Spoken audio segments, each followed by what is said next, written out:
Thank you, Mr. Chair. Director Young, thanks for being with us this afternoon.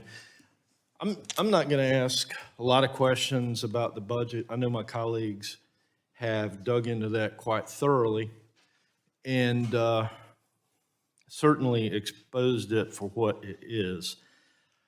I've got two questions. One is going to be fairly simple. The other might not.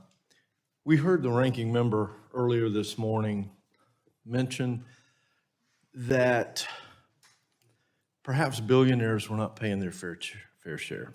Do you recall that statement or something similar to that? I do.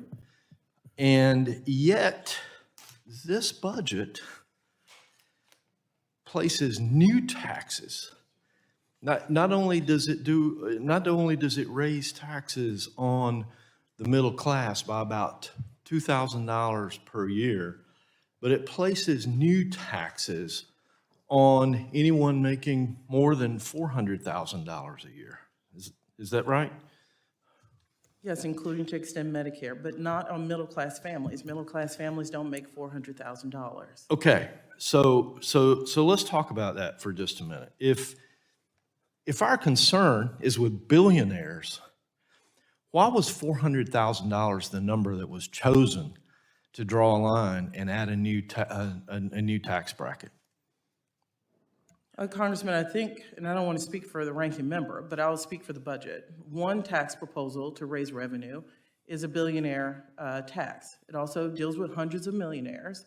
That's one. Another goes after large corporations, not taking their tax rate back to 35% before the 2017 tax cuts, but to 28%. So I think we were talking about one particular focus, which was what we call the billionaire tax. But the president has made an ironclad commitment while you continue to hear 400,000, is he wants to make sure he communicates clearly to the American people that none of these tax policies that are up for debate will he negotiate to raise taxes, including when we go to extension of the 2017 on those making under 400,000. It is a value statement. But it does raise taxes on farmers and small businesses that might make $400,000. And I think that you hit the nail on the head when you said that the intent of this, and I think this is most conservatives' problem, is to raise revenue. To raise revenue that I know my colleagues have pointed out that this government, this body should not be spending.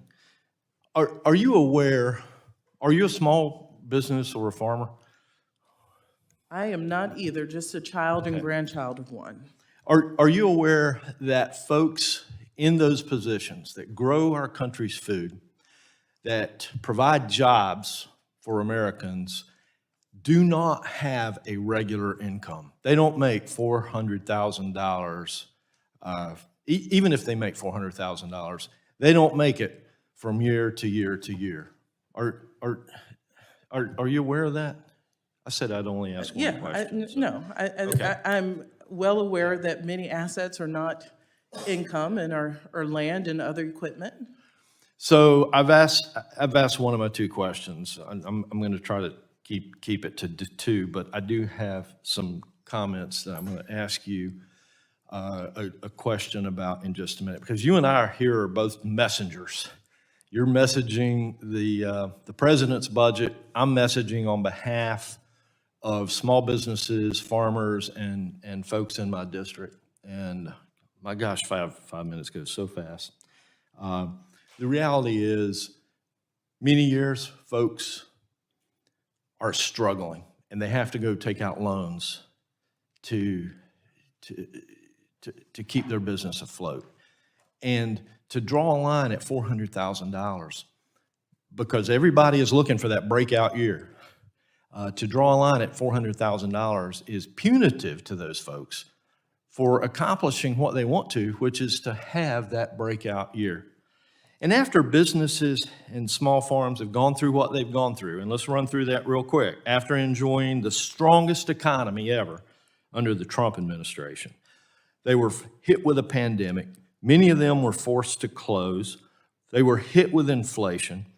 the correction for the inflation was that interest rates needed to be raised. Now they're paying more on their debt in addition to the items that they were hit on inflation.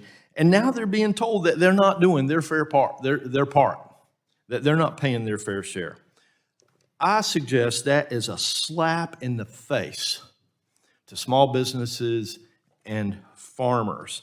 And it cripples growth, it stalls our economy, and it limits the possibilities for our American workforce. And my question is, as a messenger, would you take that back to the president? I will, but if I can, Mr. Chairman, I know we're over time. Please. With regard to American farmers, and I feel strongly about this, and I've talked to Secretary Vilsack, as you know, he's done this a long time, so I'm privileged to be able to serve with him in the cabinet. You know, we've got to do something where only 10% of farmers make money in this country. What can we do to make sure these family farmers stay around? So you have my commitment. If we want to find solutions, you're going to take bipartisan. I know the Farm Bill is coming up this year. What can we do to make sure these family farmers stay around? So I commit to working with you and others, as Secretary Vilsack and others, look at how to reauthorize the Farm Bill coming up this year. I'd just say we're talking about more than farm. I'm out of time, Mr. Chairman. I yield.